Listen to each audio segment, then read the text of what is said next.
Well, continuing on, when we get to Greece, after our ferry across the sea, we'll be going around the Peloponnesian Peninsula, and we'll be visiting Epidaurus, the ancient city of Mycena, where Agamemnon lived. It'll be fantastic. You won't believe what you see.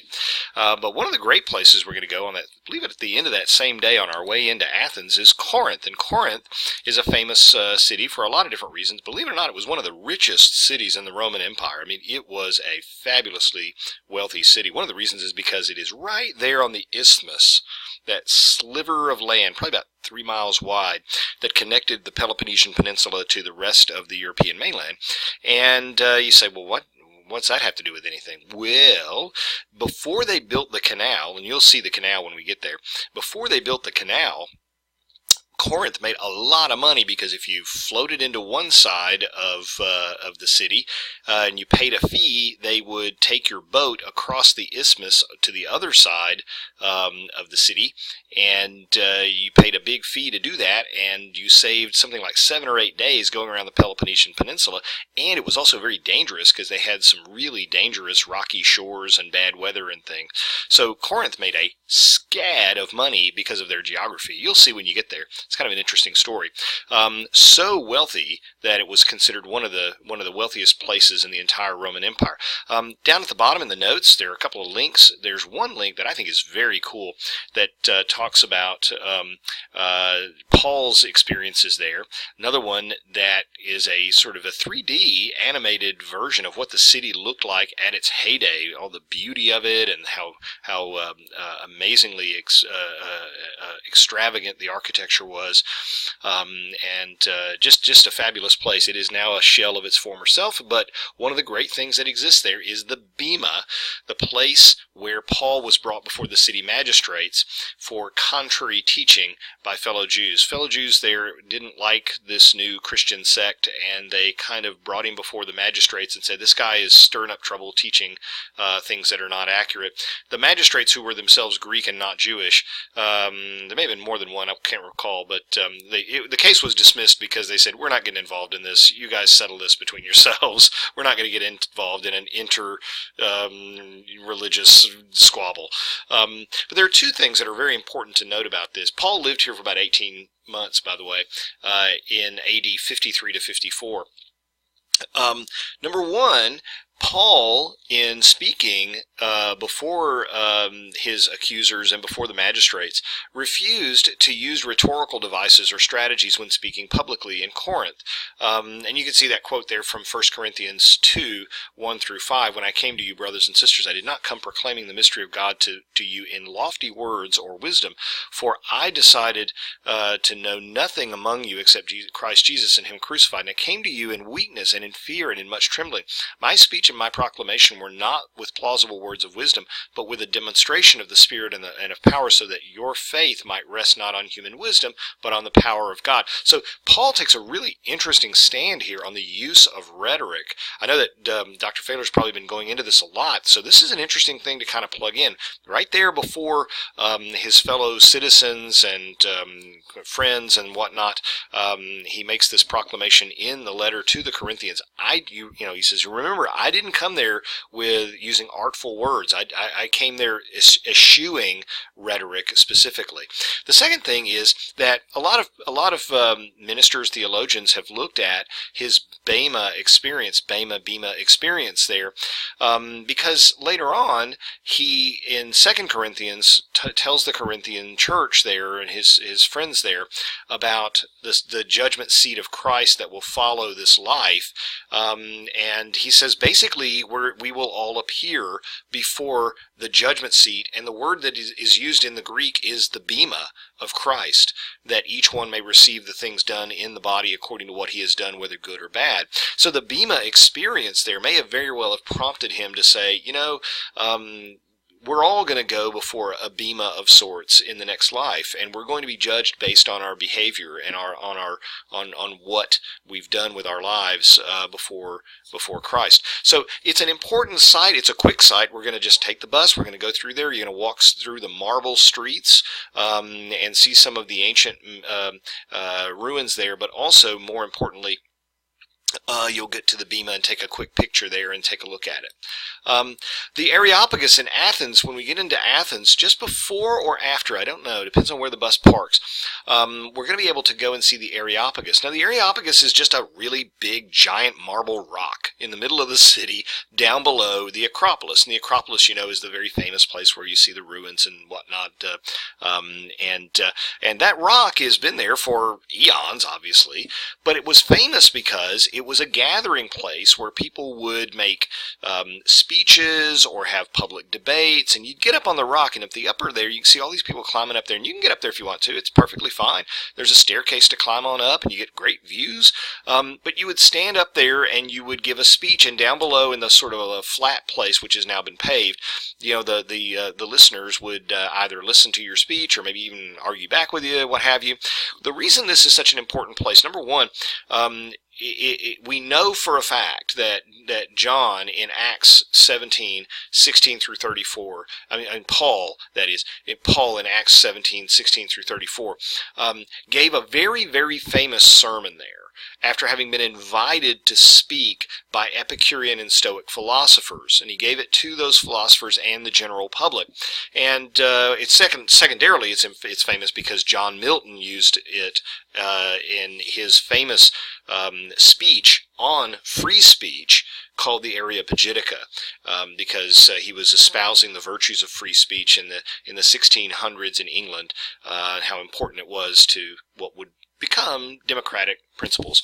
But Paul's sermon is really interesting because when you get there, I want you to get up on the rock and I want you to look up at the Acropolis, because at one point the Acropolis was, of course, filled with just hundreds and hundreds and hundreds of statues made for all these different gods and goddesses. Just tons of them. Not just the Greek ones, because the Greeks were a very international people. Athens was this incredible international multicultural hub of all kinds of people and religions and whatnot. That's how the early Christians came there. It's how the early Jews came there, because it was this big melting pot of different religions and whatnot. And up on the Acropolis, they had all these statues, hundreds of them. You go up there and you could pay your respects to whichever god or goddess you wanted to, and there were hundreds and hundreds of them. And of course, Paul is asked to talk a little bit about his belief system and to sort of defend it and kind of argue. He doesn't really argue, but this is what he says. He says, "And Paul stood in the midst of the Areopagus," and said, so we don't know, he may have stood in the middle of the top of the stone, or maybe down at the bottom, don't know, and said, "Ye men of Athens, in all things I perceive that ye are very religious. For as I passed along and observed the objects of your worship, I found also an altar with this inscription, To an unknown God.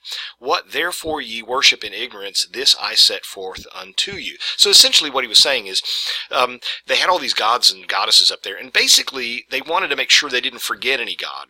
So they built a statue to a god that to the one we might not have remembered to name, right? The unknown God. Anybody, in case we forgot one, this statue is for you, unknown God. Also, there is a tradition that this unknown God is what saved the city from a plague, and therefore, etc., etc., etc. But you can imagine Paul standing there on that rock or down below, wherever he was, and pointing up to the Acropolis and saying, "Look, you guys are really religious. Look at how many gods you have." Which, of course, he's saying that ironically. It's like, yeah, you're really religious. You got a lot of statues, man. You got the statue thing down. You even got one up there to an unknown God. And what he says is, guess what? I'm here to talk about that one, the one you don't know, right? And so that kicks off the sermon. It's a very, very famous sermon. It's probably the most intact sermon we have of him. It's not a whole sermon, but it's the biggest one we've got. He says, "The God that made the world of all and all things therein, he being the Lord of heaven and earth, dwelleth not in temples made with hands, neither is he served by men's hands as though he needed anything, seeing he himself giveth to all life and breath and all things. And he made of one every nation of men to dwell on all the face of the earth, having determined their appointed seasons and the bounds of their habitation." In other words, he doesn't need your temples. He doesn't need your offerings. He's not physical. right? So the one that you've missed is the most important one because he's really the only one. And so he goes on, and then you can read the rest of the verses there. But it's a famous spot because we do know for a fact that Paul was there, and Paul spoke, and Paul defended Christianity in the face of early philosophers in the general public who were kind of curious about this movement. And so that's a really important spot to be able to see there. The final thing here, and this is something you're going to have to return to Rome to see. I'm sorry to whet your appetite, but it is a really cool thing. And one day I hope you come back to Rome and do this. You have to come back to Rome because you have to get tickets in advance, and they only take people down there about 12 or 13 at a time. So it's not something you can do with large groups. It's the Scavi tour. Now, the Scavi tour is run by the Vatican out of the Uffizio Scavi. Scavi simply means excavations. These were the excavations of the old Roman necropolis that St. Peter's Basilica is built above. St. Peter's Basilica was built, the current one was built on, when an old one was knocked down, and that was built when another one was knocked down or maybe burned down. I can't recall all the history of it. You can read it. It goes on for 2,000 years. But essentially, the very first St. Peter's Basilica was built on top of a necropolis. You remember from the previous video what a necropolis is. It's this city of little houses where you stored your dead people. Okay, and now again, the early Christians would not have cremated for the most part. They would have buried, and what they did was they would bury their dead, and then, believe it or not, after a suitable period of time, decomposition, they would go and they would gather up the bones, which is what was left, and put them in what's called an ossuary. An ossuary just means a bone case, right? A bone box. And so in the the tradition is always that the altar of St. Peter's Basilica was built right above the original grave of St. Peter. Well, how do you prove that unless you go digging? And in the 1940s, earlier than that, but especially in the 1940s, work was conducted on one of the oldest Christian sections of that underground necropolis that St. Peter's Basilica is built on. You can go down there, and you can go down in that necropolis. That picture on the left-hand side there is under the ground by about 100 feet or so. And you walk down streets with buildings that housed dead relatives and things with doors on them and everything. And you'd walk in and go spend the afternoon with Aunt Margaret. Bring her like her favorite, brownies or whatever. And so, of course, there's a Christian section of that. The whole thing wasn't Christian, but the Christian section is what's of most important. And the Christian section, one of the oldest Christian sections, they started excavating in the 1940s. And a small shrine was discovered to have been built covering a few of the oldest graves. That in the center there with the red, that was the shrine that was found. That's not the exact one. That's a replica because they don't let you down in there.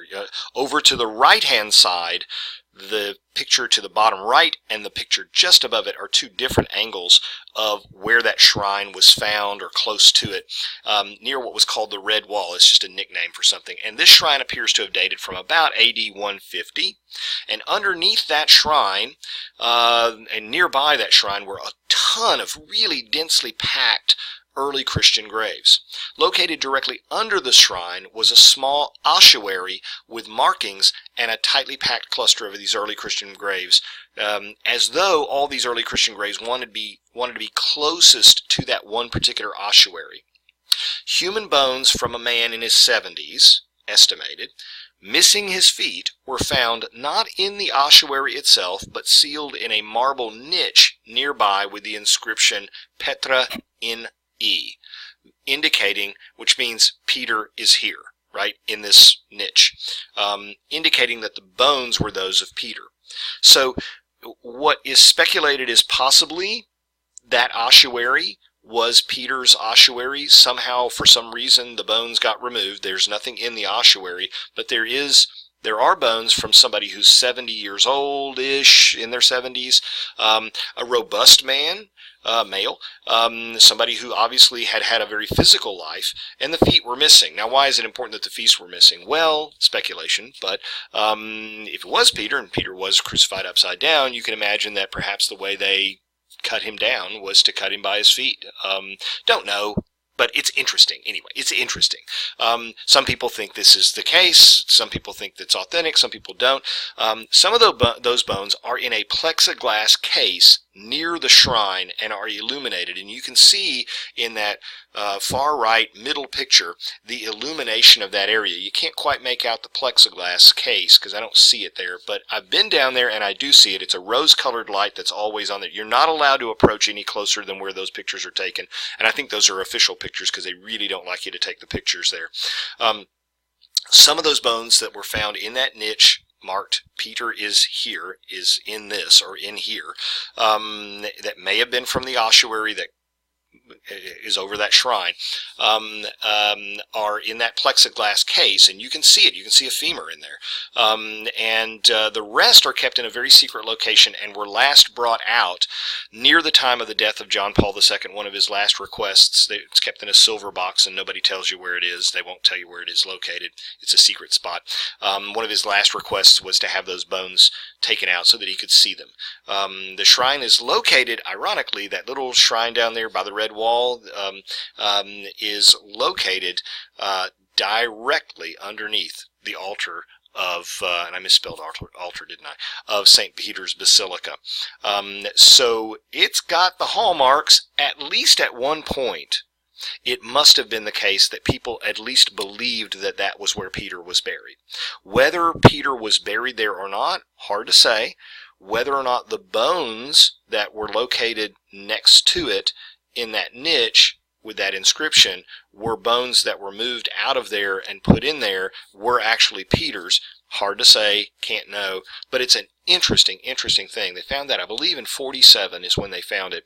And you can go down there. You have to write the Vatican in advance. You have to email them and say, I'm going and I'm going to be here between these dates, and I speak the following languages, and they will put you in the tour that they have room for on the day they have room in the language that you want. If you speak more than one language, it doubles your chances of getting a ticket. It's not easy to get, but if you write ahead and you tell them, sometimes if you tell them you're a student, they're a little soft-hearted on students, so it's kind of a cool thing. So if you go back, you absolutely, if you're a teacher too, if you go back and you get a chance to see it, you really should write ahead. Plus, it's kind of cool to show your friends that you got an email from the Vatican inviting you to come tour the Scavi excavations. Anyway, that's a thing for a future tour, but I really think you ought to give that a shot and make that one of your goals for the future when you come back to Rome, because it is a really cool thing. It is humid as all get out because it's underground and practically underwater. You just are damp as can be when you come out of there, but it is worth going. Plus, the really cool Swiss guards are the ones that let you in, and it's kind of cool to have your picture taken with Swiss guards in those cool looking outfits. Anyway, I hope you enjoyed this. Want you to keep your eyes open for all kinds of things that may have some connection to early Christian history if you're interested in that. I certainly am, and that way you can get the absolute most out of this. It's going to be a jam-packed tour with a lot of things going on, and you're going to come back exhausted if you did it right. Okay? Don't miss a single opportunity. Stay awake and stay vigilant and look for everything you can, because you're going to be surrounded by history and all kinds of really cool things. All right? So take a look at the notes at the end of this. I've got some cool links here for you to check out. They are really neat. A little overview of some things, some mini lectures as well, and even some depictions in 3D that will make the cities come alive for you as well. Okay? Looking forward to traveling with all of you and learning. I too am a student, and that's how you approach things. Never stop being a student. Always try to find what you can. That's the most interesting things around you when you're on tour. You never know what you're going to discover. Thanks, and we'll see you soon.